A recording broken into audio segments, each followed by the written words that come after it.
బులెటిన్లో మరో breaking news చూస్తున్నాం. చంద్రబాబు 2 రోజుల పాటు తన సొంత నియోజకవర్గం కుప్పంలో పర్యటించబోతున్నారు. ఇవాళ ఉదయం 11:50 బెంగళూరు విమానాశ్రయం చేరుకుని అక్కడి నుంచి కుప్పానికి ప్రత్యేక విమానంలో వెళ్తారు. మధ్యాహ్నం 12:30కు కుప్పం పిఎస్ మెడికల్ కళాశాల హెలీప్యాడ్ కు చేరుకుంటారు. అక్కడి నుంచి హంద్రీనివా కాలువ పరిశీలన కోసం శాంతిపురం మండలంలో పలు గ్రామాలను సందర్శిస్తారాయన.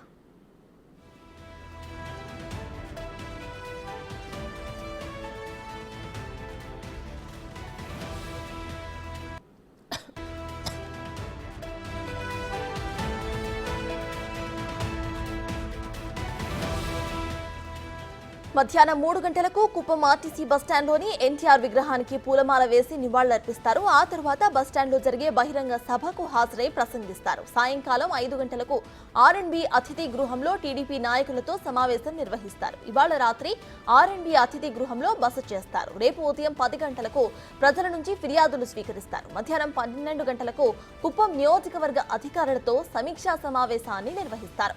అక్కడి నుంచి కుప్పం ప్రభుత్వ డిగ్రీ కళాశాల పిఎస్ మెడికల్ కళాశాలలో జరిగే కార్యక్రమాల్లో పాల్గొంటారు ఆయన. సాయంత్రం 4 గంటలకు పిఎస్ హెలీప్యాడ్ నుంచి బెంగళూరుకు తిరుగు ప్రయాణమవుతారు.